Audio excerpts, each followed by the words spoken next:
Hey, you able to hear me? I am. Welcome, welcome, welcome. Here we go. Let's do NFL it. trade deadline in the books. Fantasy trade Yes, deadline not in the a books. month away. A month away. A month away. Welcome, week 9, Wolcar Fantasy Football League podcast. Here we are. Special guest Matthew L, as he calls himself. Yeah, how are you, sir? Doing well. Great to come out with a hard fought victory in the luckiest and hard luck uh, week of the season, where we had basically turn out 1v2 and then last v second to last. So happy to come up on the positive end of things there. Yeah, it was definitely a weird week for sure. When we look back, we look at fantasy scoring, one of the higher scoring weeks, just in terms of teams way at the top. Your weekly point average jumped, I think, 6 whole points based on last week. That's pretty impressive at this point in the season. So lucky for you, not so lucky for our unnamed government agent, who we won't discuss. We won't reveal That's his right. identity here on this That's right. live public podcast. So good stuff. Good stuff all around for sure. Um, what was your take? The Giants got in on the NFL trade deadline, NFL record 12 deadline deals. Who are some of your winners and losers, teams, players? How did you what did you make of all of that? Well, I think they're definitely much like our league. There are teams that are definitely going for it. You look at Mm-hmm. Miami. There are teams that are staying the course, like the Giants, and then there are teams that are kind of in between, where they're not sure necessarily where they want to go just yet. Chicago sort of comes to mind, where they're trading for Chase Claypool, but how much is that really going to impact things moving forward for them this season? And then maybe it's more for next season. So I think it's definitely teams know where they are. I don't think it's like, baseball, hockey, or basketball, where like there can really be a winning side in a trade and a losing side of a trade, because Mm-hmm. there just hasn't been the players that were moved were good, but they're not like marquee names. It's not a blockbuster by any stretch of the imagination. Yeah, I mean, I think the Claypool one is so interesting, where Chicago had equal offers from Green Bay, or sorry, Pittsburgh had equal offers from Green Bay and Chicago, and they essentially went with the Bears, betting that the Bears will still finish below the Packers. We'll see. I don't know. That's an interesting front office call. It's an interesting vote of confidence for Justin Fields. I would expect him to get an extension Yeah, in the offseason, right? Or I guess it's maybe another year away, but you would expect that they're saying, okay, we're going to give you some weapons. He needs an offensive line, but that's true. I was a little surprised by the Bears and, the Miami, of course, all in. The Laramie Yep, Tunsil trade keeps on bringing in talent. I mean, that's right. Tyreek Hill, Waddle, Javon Holland, Bradley Chubb. I mean, that is a trade that keeps on giving. So that's exciting for the Miami fans out there. Yeah, That's we're right. gonna be. Yeah, it was quite a wild set of deals. The Cowboys were trying to get Brandon Cooks, couldn't sneak the $18 million salary under the cap. Now he's looking for a release. I don't know if you saw that. Yeah, I did. I mean, how many times are they going to just basically not move him when he clearly hasn't wanted to be there for a while? It's just like, at a certain point, you have to let him move on. Yeah, I don't understand. What that deal is, but I guess he's basically asking to be released now. It's quite interesting. You see players, Kareem Hunt posting on social media and Instagram, like, "Oh, please reunite me with Tyreek Hill. He's still a Brown." So it was there a bunch of It'll players I be think who wanted deals and just they didn't couldn't happen. happen. Yeah, I think there were more moves than there used to be, which made Hmm. people expect that there would be a lot of moves. And I think with the structure of how the NFL cap and the dead money and all that works, it's not as flexible as the other leagues. And I Yeah. think that just sort of was like some of the like Twitter hype about just what's the next big move going to be. And, the moves are substantial, but they're not going to like break the bank or stop the presses. And I think people Mhm. like Cooks and Hunt got caught up in that, it seems. Yeah, I think it's tough because it's not like the NBA where you can. I mean, it's like the NBA in the sense of okay, you have to be under the cap by the end of the league year, and you have time. But for someone like Brandon Cooks, $18 million is a huge salary to try to fit in the middle of the season. Right. It's not, someone like Bradley Chubb who's on a rookie contract. It's much easier to trade a pick and get that asset. So it really depends on the situation. I think that probably affected Hunt and Cooks a little bit for sure. But you're right. It does have an impact, the dead money, the way the NFL cap works. And I agree with you. I think people expected there to be lots of deals because we saw a bunch leading up to the deadline. And then, inevitably the hype kind of it's That's always right. overstated, right? We know that in the NBA, right? It's always a little overstated. So, but is there not necessarily a player who was traded, but what's the biggest fantasy impact that you see? I have one in my mind, but what's the biggest fantasy impact that you see based on the way the deadline shook out? Yeah, so I think it's interesting because I don't actually think it's based on a team adding a player.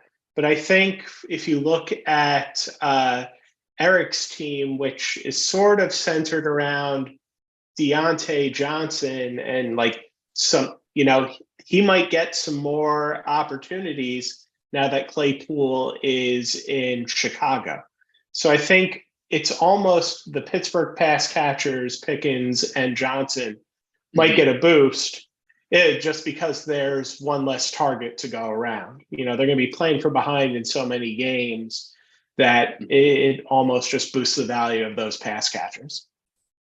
Yeah, it's an interesting take. I definitely think going forward, maybe next year, especially, that offensive line is not good. They generally, um, they're just not that competitive, right? Mm-hmm. I agree it helps, right? Deontay Johnson, Pickens have both Claypool himself had talked about how they need to throw more vertically. Yeah, Pickett was not necessarily known as an elite downfield thrower at Pitt, but he does have that ability. So maybe that helps more. I mean, Deontay Johnson's already a target monster, but Pickens especially should benefit. To me, I think the real fantasy winners are Detroit Lion owners. If you have someone like Swift, Jamal Williams, Amon St. Brown, hmm. even Josh Reynolds, right? You should feel really good because Hawkinson going, they That's don't have a right. competent backup tight end. You're going to see they have to throw one because they don't stop anyone, and two, you take away what was a top 5 tight end and a very good fantasy player. Someone's got to get those 6, 7, 8 targets a game, and I would expect the running backs and Amon St. Brown to really benefit. So to me, another 2 targets a game to players like that who already have top 10 week potential. That I found that interesting, and I think it hurts. Similarly, it hurts the value in Minnesota, not of Justin Jefferson or Dalvin Cook, but for guys like Thielen, Right. you know, already touchdown dependent, now definitely touchdown dependent, really going to Absolutely. struggle. Irv Smith hurt probably necessitated the trade, even though Yeah. the backup caught a touchdown last week. So, I think there's some negative impacts there, as well. Um, yeah, it's just an interesting. It was interesting to see some of the deals. The Lions and the Vikings have made 2 trades in the last 12 months. Usually, teams never trade Which inside the never division, happens. Right. right? It's pretty funny there. So, but I guess turning it back to the fantasy league, right? How do you think our trade deadline and specifically, Paul trades, right? What are we gonna uh, Oh boy. how do these trades compare to Paul trades? But no, seriously, do you expect a fast and furious fantasy trade deadline given the moves that have already been made? And as we'll talk tonight about the separation that we're seeing and some of the interesting playoff races, do you think we'll see a flurry of stuff like we usually do, the days leading up to the deadline? I think without a major move happening, and by that I mean an on the field move. So if we see that, like, wow, um, Hawkinson is now swallowing up, let's say, all of the targets in Minnesota, or someone gets hurt and then like the backup props Mhm. up into like the number one spot. I think the initial run of moves has happened. So I'm Mhm. predicting we might get a quieter trade deadline. Boo. When I went in on the moves that I made with Evan and Eric, it was all right, doing this in October. If it doesn't work, there are going to be some trade chips for the real deadline. Well, as we'll Mhm. get to, it's worked. So at a certain point, who's available, who's left, someone's going to get that last playoff seed and the right to face up against Wagner, most likely. So I don't see who's really left out there unless you think there's someone else available.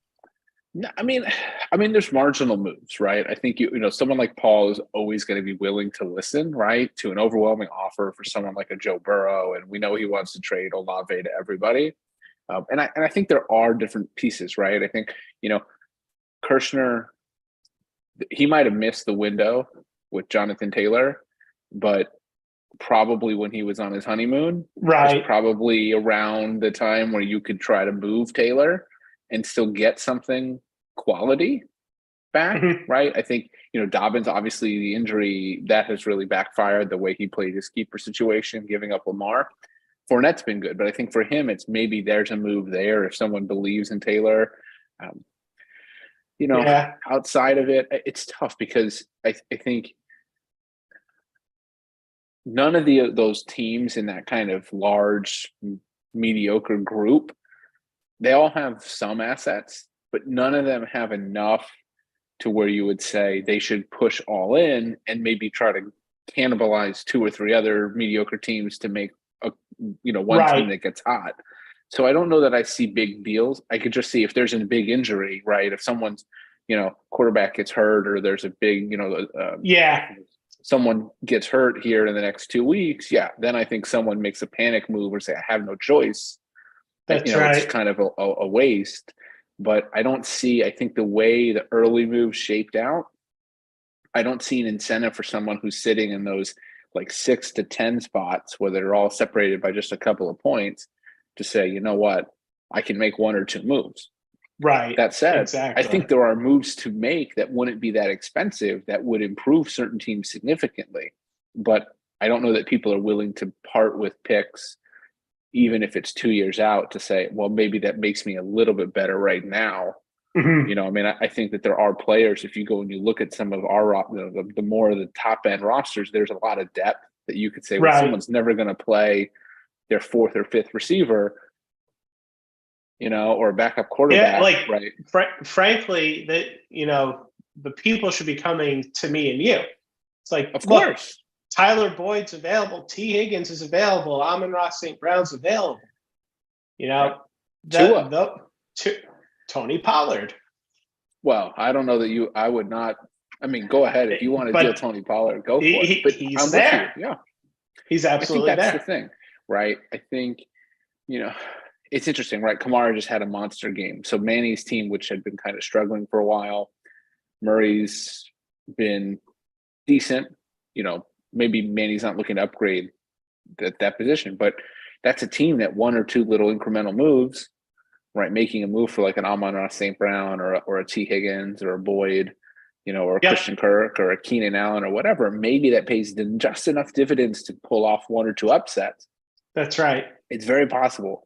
So, that's a thought. I just don't think those managers, at least right now, are interested. But as we'll discuss, how the next few weeks plays out at the top may influence someone to say, oh, maybe I'm a little bit closer than they thought. And like Manny with terrible luck last week against you, there's potential there that he can put up a lot of Absolutely. points. So one or two small moves might make a big difference. So yeah, we'll see. But before we dive into all that, we've had the NFL trade deadline. Let's talk about the alternate fantasy universe. That's This one's been right. around a long time. There have been a lot of sliding doors moments. I know you've broken down what what would be some very interesting alternate playoff simulations. So I'll turn the floor over to you. I want to hear. I want Yeah. the audience to, as they listen to this in the coming days, to think about. Oh, maybe we wouldn't What have happens? a One sort of thing was available. First, the mhm. first sliding door moment is what would happen if Lowell enabled screen sharing at the outset. That I would have to vamp for a while. But no, what this came down to was we were discussing a couple of weeks ago that our league for the playoffs does not reseed like the NFL does. So, as you'll see, there is, the in the old, in the NFL, you have the like, in our league, we have the 4-5 matchup. Then So we for the have people listening who will ultimately listen and not watch, and we'll get into there's a new audio only option. We'll get into at the end. I'll exciting. announce that. But there's a nice, very, very well put together, professional looking slideshow that you're missing. So I recommend you going to YouTube and watching. Here we are. But yeah, But sorry, yeah, continue. we have a static playoff bracket like the NCAA tournament. But in the NFL, there's a reseed. So if there are upsets that happen, the upsets that moved up on the seed line, so that way they are able to then, give the top overall seeds the best potential matchup as possible. So you see here, there's some movement and crossover, so that way it goes down to, the best possible matchups towards the end. So what would have happened, had we reseeded our playoffs going back to 2014? Well, in 2014, 2015, and 2016, nothing changed. As you can see here, in 2014, the higher seeds won. In 2015, the higher seeds won. And in 2016, there was an upset, but it was the 5 over the 4. So because the 3 seed won, that doesn't really change anything. And could this have happened in 2013? I don't know, because I'm not figuring out the historical archive. But in 2017, we saw Joe win his 3rd league championship in 4 years. Here's what happened. Eric and Wagner win in the preliminary rounds in the quarterfinals. Joe and Wagner win in the semifinals. And Joe beats the number 6 seed Wagner to win the championship. But what happens if we had reseeded? Wagner, the 6, would have played Joe, and Eric, the 5, would have played me. Wagner would have upset Joe in the 6v1 game. I would have held serve, and I would have beaten Wagner in 2017 for the alternate championship. So already we've taken one Joe championship off the board. Yeah. In 2018, we saw Evan win a league championship. Boo. That's right. But because of the favorable seed path, he beat me in 2018. But what would have happened had we reseeded? Wagner would have faced Drew. I would have faced Evan. I would have won in the semis. So we'll take Evan's championship off the board. Wagner wins in a 3-point game against Drew. And then it's a rematch of alternate 2017. Wagner would have won this time, though. So we would have had, the rematch, all of the storylines, all of the narrative. We lost it. 2019, we saw Joe win his 4th league championship. We also saw Paul make the playoffs. The sliding doors can't eliminate that, but we do have Joe v. Kirshner. Joe wins in 2019. But if we reseed, Joe beats Kirshner in the semis. Almost 172 points. That's right. Wow. Bodson, wins there in his first league appearance. Would have pulled the upset, scoring about 70 fewer points in his semi to the final. Bodson would have had just enough to win the league in the first year. In 2020, we saw Bodzin win. And in 2020, does he hold? Lowell and Drew move over. Bodzin still wins, but we would have gotten Lowell in the championship game for the first time in about, I want to say, what would that have been, since 2015, I want to say? 2014 was your last So I think it was game? 14. I think 14 was when I had that was the year Joe had his first championship. That's right. Where in the final, my entire team shat the bed, and he had that was, I think, that was the Russell Wilson against Arizona game where he went for like 45 points or something stupid, and I had Drew Brees and Jimmy Graham, and they combined for like 10 points or something dumb. So yes, that was. So you would have been back from 2014. Mm-hmm. You wouldn't have had the win though. Bodzin still would have won, but it would have made the narratives a little spicier. 2021 wouldn't have changed. So let's take a look as we think about the seeding for this year. In our alternate timeline, we would have had 3 championship games change and 1 championship participant semifinalist change. And the league leaders now, you could say that we've gone from Richmond being 4 championships and undisputed number 1 team. It's been a 3-way tie. And frankly, Bodzin would have had the largest championship game percentage.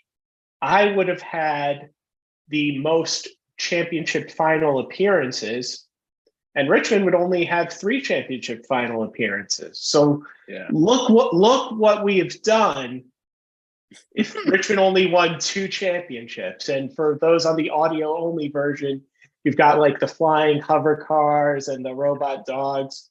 But let's not let our neglect. This is like the Judi Dench Disney, what's that World of Tomorrow thing? Where you come out and your society is like flying cars. The carousel of progress. Exactly. That's what this looks like.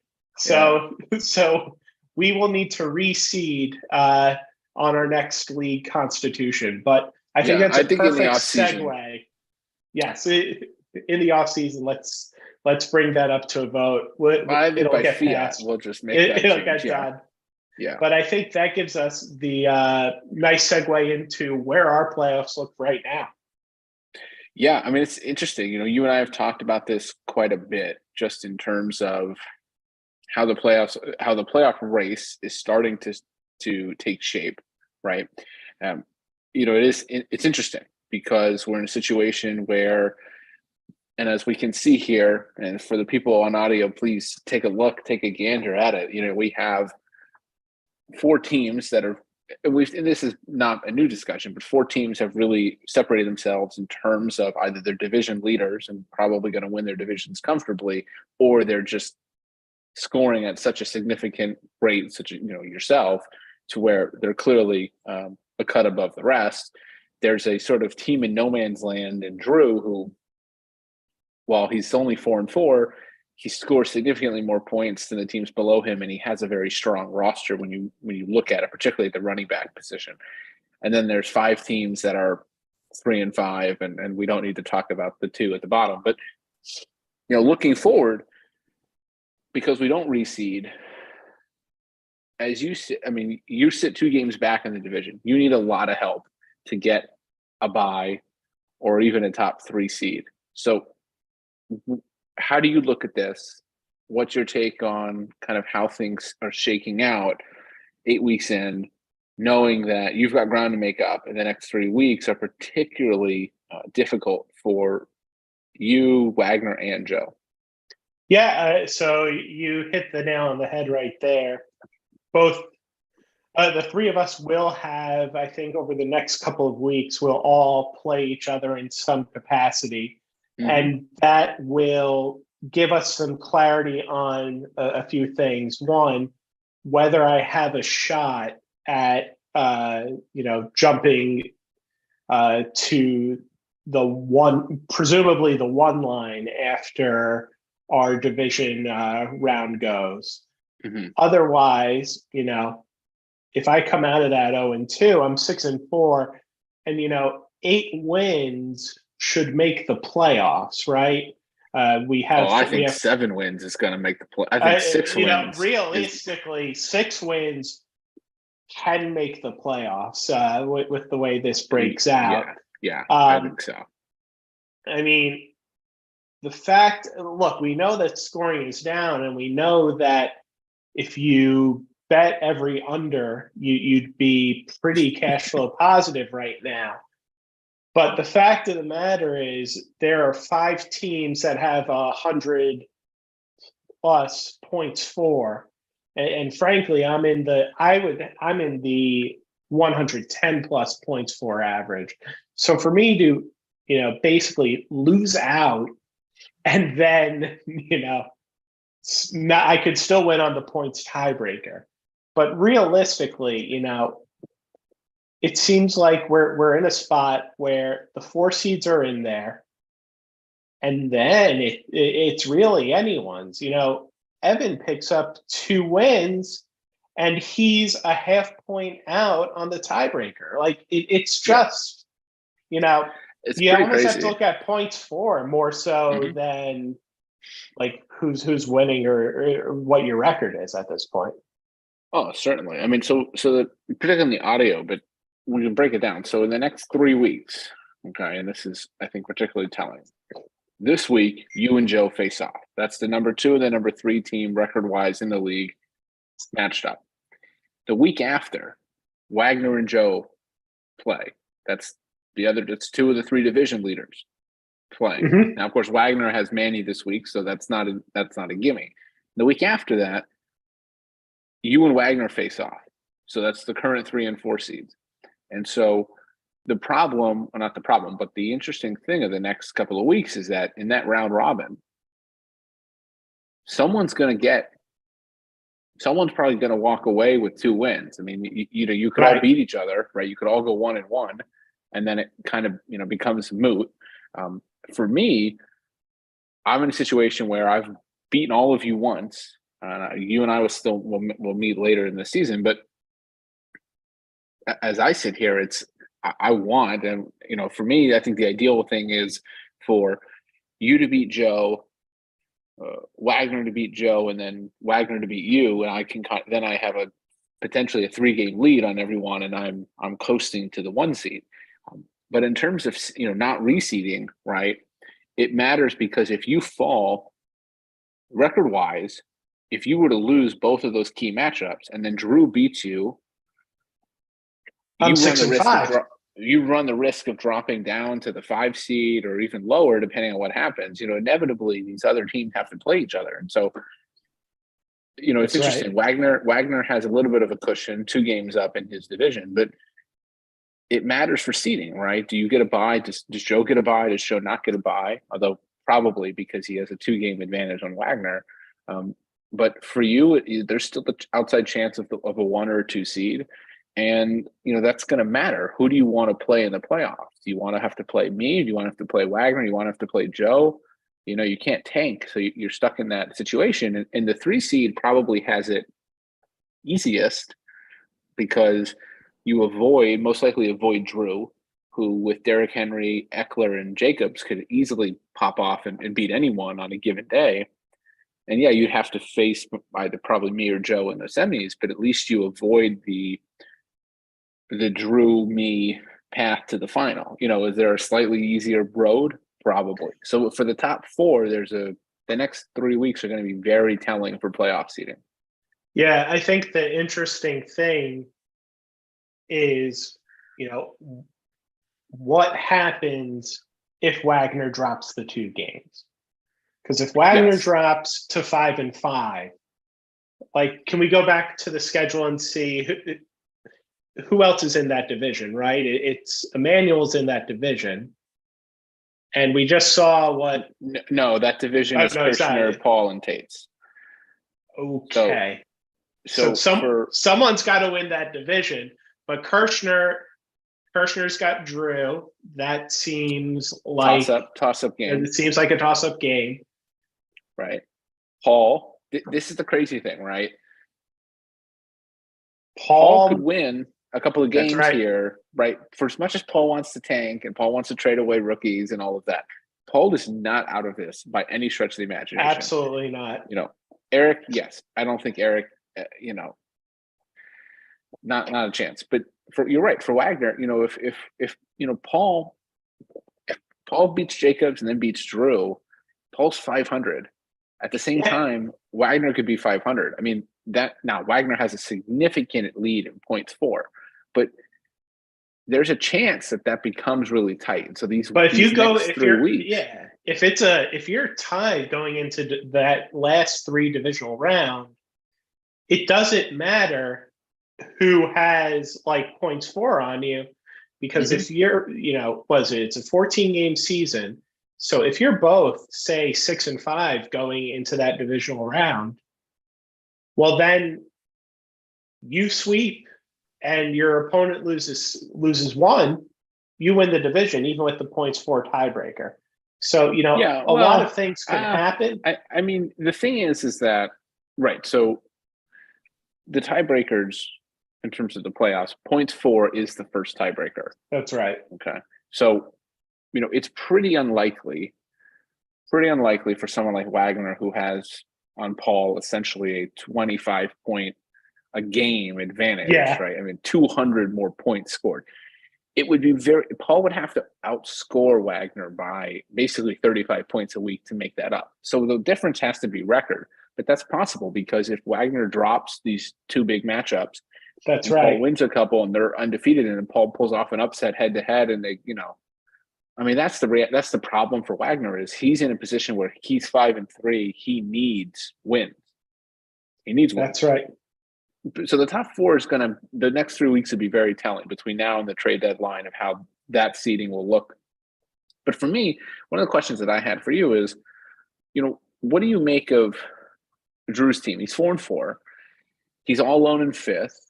He's got significantly more points than the mediocre pack behind him. He doesn't have enough points on average to probably challenge for a top four seed.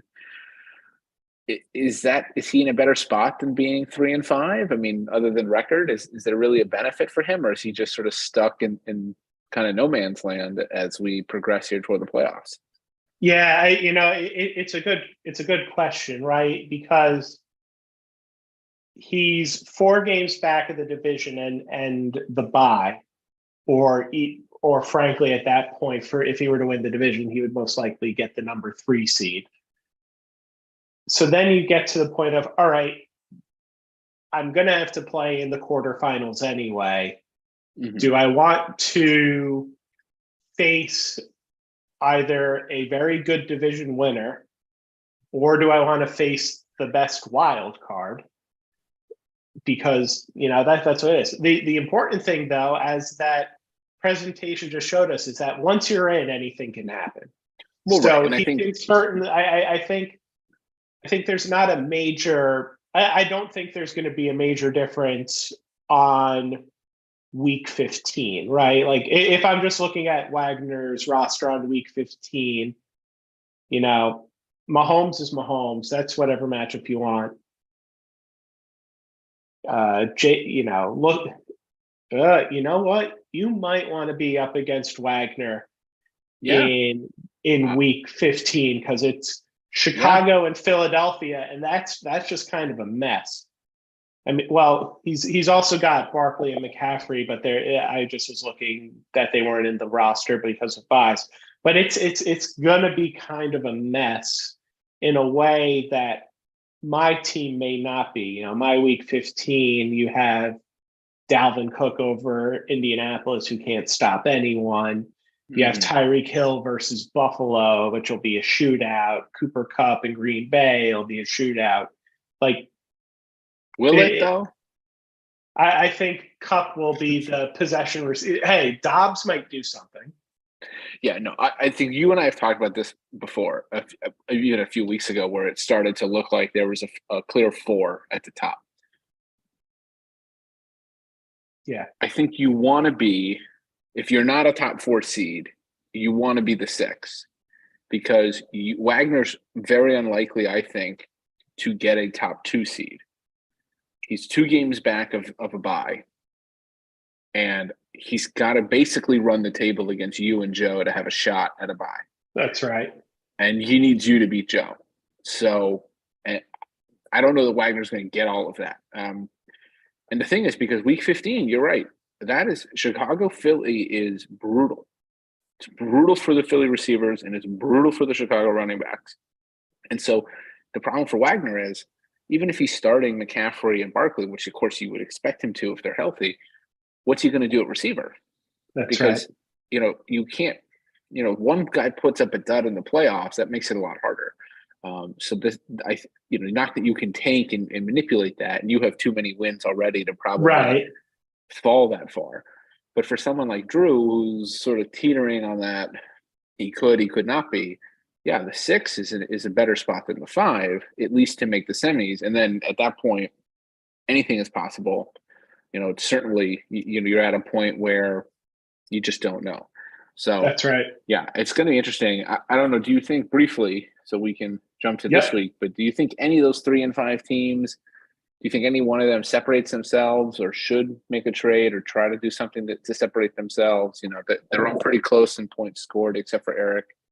Do Yeah. you see So anyone doing anything to kind of close the gap? I think that it would be smart for, I think Emmanuel should start thinking about making moves. And I think that, Jacobs is always good for an interesting trade here and there. I'm Yeah. very curious to see what Paul did after I think he sold too early. He has enough now in terms of other people's picks that he can make something interesting happen. Does he want to buy back in? You answer the question. If Paul answers the question, yes, I want to buy back in, Wagner better look out. He might lose that division. Yeah, definitely. Didn't see it coming. I agree. Paul sold way too early. I mean, this is just we're looking at Manny's team, but Yep. I mean, obviously Kamara's a stud. Had a massive game last week. Kyler's playing well. He's got Hopkins back. He'll get Hollywood Brown back soon. Lockett's good. Manny's team is solid. Yeah, he could upgrade at the RB2 position. He could upgrade at kind of the flex position as well. Jeff Wilson may steal the job in Miami. Who knows? So maybe that works out. Kareem Hunt, of course, is hit or miss. So, Manny has that potential. And I agree. He's kind of the one who he should probably make a move for a depth receiver and an RB receiver 2, receiver 3 type of player for Paul. Paul started the year. This is the crazy thing with Paul. He started the year 1-5. Okay. He now is 3-5. Paul has scored in the top half of the league 3 out of 8 weeks. Only once in the last 6 weeks has he finished in the top half and scoring for a week. But he's had brutal luck. The first 2 weeks he had brutal luck. He had brutal luck a couple weeks ago. He's had a lot of he's had some bad things. Now, of course, last week he got lucky. But yeah, exactly. You're right. He's the team. He's the team that he has the assets, but he has Burrow. Okay, yep. He has Olave. Deontay Foreman has come on right in the last couple games. Singletary gets a decent amount of work. There's always that potential there. Paul has enough where you're right. If he decided I want to make a move, yeah, he could easily package a pick and a player. Yeah, let's look at the picks that he has. He has 3 third-round picks, 3 seventh-rounders. Yeah. Again, it's Paul. Paul's generally not in the business of trading to acquire talent.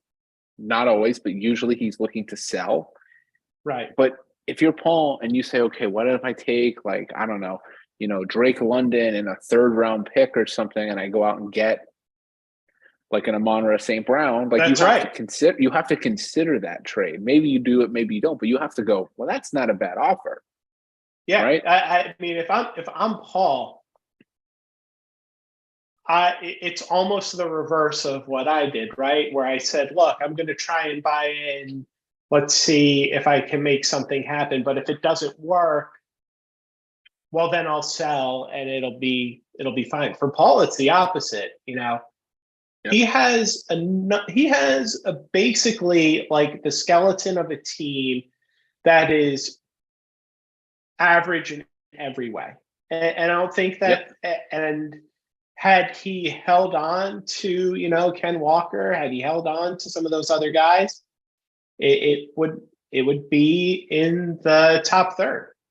So Yeah. I mean, if definitely. Paul decides that, like, hey, it's worth the risk of me, moving that third for Amon-Ra St. Brown.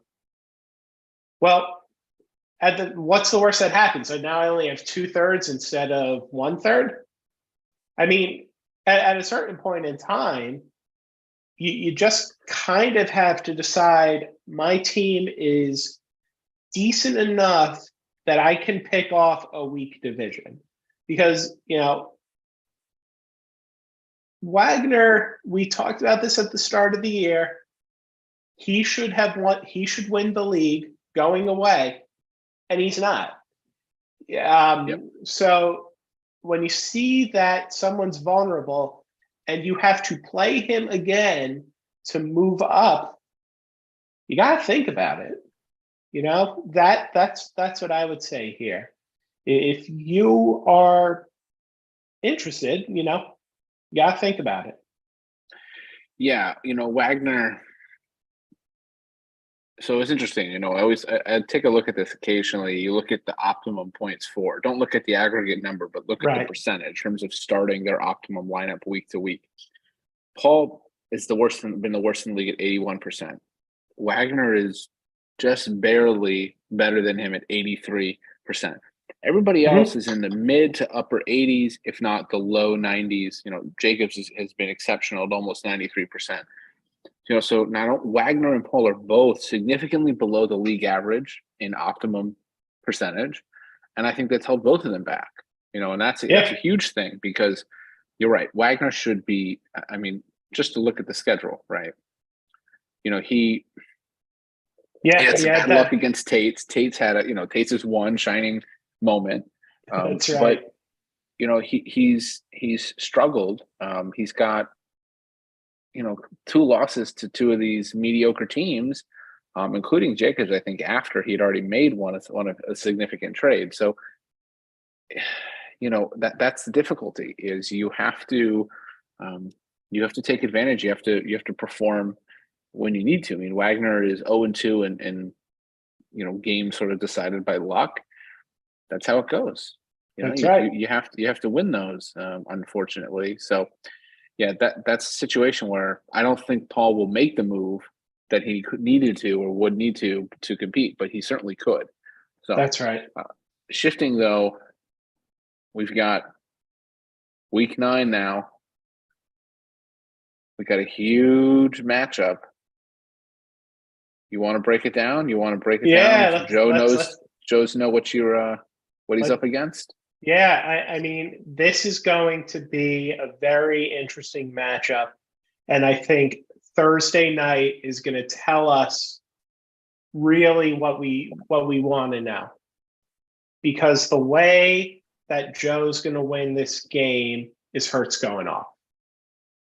If Hurts puts in a pedestrian performance, I don't think he's got a shot. And that's kind of a problem when they're going up against Houston.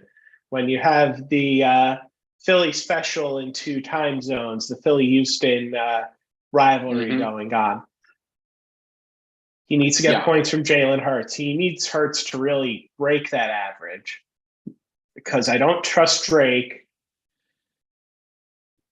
I don't trust the Atlanta running game against LA where they should be playing from behind and Caleb Huntley gets more of the passing downs work. Diggs and Jefferson and Moore can go off. That's the truth. But he really needs Jalen Hurts to give him a boost in a matchup that he's not favored in. Yeah, I mean, I think that's interesting, right? Obviously, Joe's a significant underdog in this matchup when you think about it. I'll say this. I don't think the Chargers are going to build a huge lead against Atlanta. Atlanta tends to play close, except for last week. They've had basically one game all year where they haven't kept it close. Mhm. Also, you have a situation where there's a good chance the top two Charger receivers are out, so I would expect that to be a little bit of a tighter matchup.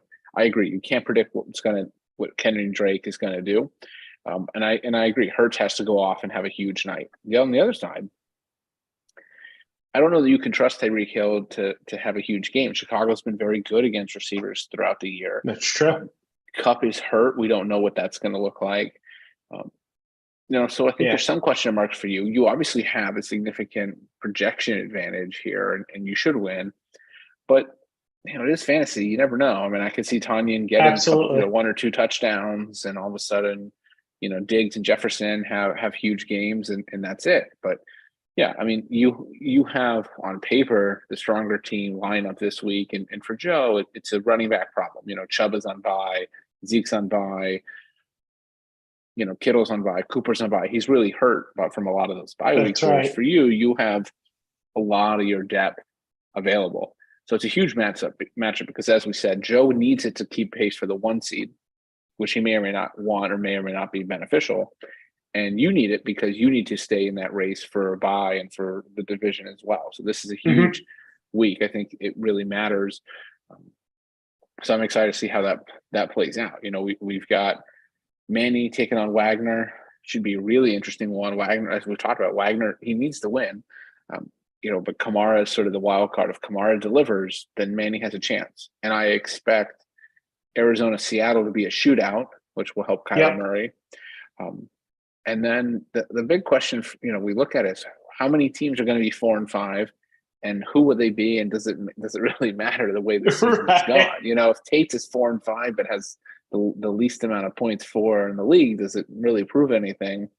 At the same time, Drew could slip to 4-5, which would be massive, for tightening up that kind of middle. Somebody has to win between Paul and Jacobs, right? So we've got some interesting ones where we could easily have a bunch of 3, 4, 4, 5 teams next week. And then it just looks just as terrible a week later than it does now. So I have my eye on that to see as we get here, if one of these 3 and 5 teams wins 2 in a row and gets to 500, do they go, oh, maybe I make a deal, right? Make a deal. Maybe. Come ask us, because our doors are open. Yeah, I mean, there's lots of possibilities, right? Drew could all of a sudden lose 2 games and go, and someone comes and say, here's a first-round pick for Eckler, and he takes it, right? I mean, right. The top teams don't really need to do that because we're all relatively equal in terms of strength and depth. But, you never know, right? Manny could say, I want to go for it. Paul, right? Paul has enough assets where he could theoretically make a trade. So, get back into the game. Exactly. So we shall see. Sir, it's been a pleasure. But before you jump off, I will say that there will be, and this episode will probably get posted up there tomorrow. But for those who are interested in simply an audio version, okay, we now have the ability to put the podcast, and we're putting each week's episode up on Spotify. You can follow the podcast on Spotify and listen there. So I just want to make it so that this is available for all of your listening pleasure when you're on the go, on your commute. So is this I'm going to need to make sure that there's good album art, so when it shows up in my 2022 year in review, it doesn't look too embarrassing behind the 30,000 minutes of the Grateful Dead or what have you. Yeah. I know you've been listening to Taylor Swift, Midnights. That's right. It goes Grateful Dead, Fish, Goose, Taylor Swift, Midnights, the Carly Rae Jepsen album, and now Fantasy Football Podcast. We like that right there. So we'll make sure to let everybody, like I said, we're just trying to make it accessible. I think that's what it comes down to. So that sounds good. All right, sir. Well, enjoy your evening. The Giants are off this week, so you can't be heartbroken. That's right. Hey, 6-2 going into that, I would not have expected. So cannot complain. Hope everyone is doing well down there, and we will talk again soon.